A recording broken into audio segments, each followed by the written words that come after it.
Akashitarik Unaitung Arajarpsan ka Khasi Student Union KSU Mesai Area Union apok ka Jinglam Jong Isamla Sarpasli Rongrin Kumbu President bat kidukhat ringkat ka Jingsan Ranlang Kinongyalam Jong ka KSU West Khasil District Unit Samla Shamlang Kharbani Sports Secretary bat Isamla Will Tersa la yo banlet yakandu yo Deputy Commissioner Jong West Khasils District halor ke jing odor bat sam duna yo khawration bat pendu khawration ru yaki kattu kan ki card holder jong ki nong mesai Fair Price Shop Center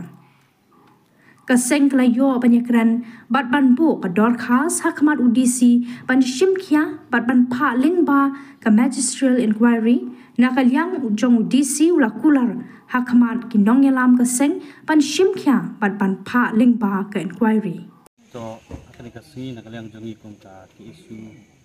West Khasil District unit dekat berka misi area unit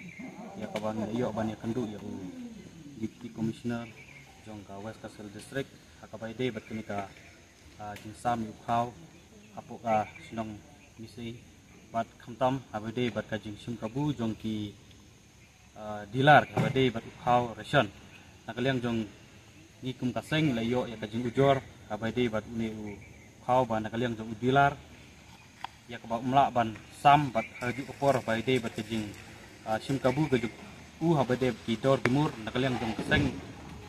kan kasing la yo ban kendu yo bisi ban kaliang kajung uru kasia habai de ban ka kam ong ru ban sapha daka magisterial inquiry bat kaliang jongi kerman ba kan ka kam kamde ban sakut tang kami jong UDC bagi kerman ru bat HPD berkene kam nak kaliang jong department HPD berka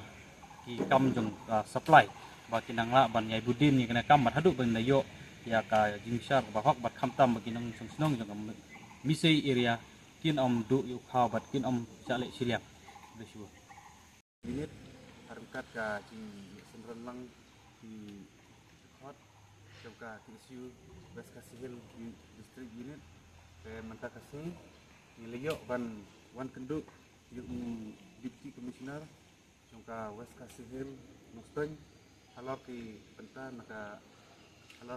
halor ke bentan ki nong pangkhau jongka nong se Fair Shop kilawan ban jor hi kaseng te nakaleng ka jogi kaseng ila wan ban bu ka jing jor hangne hapo office bat nakaling ini kaseng ila dawa daga magistrate inquiry bat ban hak ban lap yaki jing sia apo ka jing duna apo ka nomse Fair Shop te nakaling jung isi ula ular ula ai ini ka asuran nakaling jung sia ban benyo yaki ni hok pati ipade hok kini di nombor kau.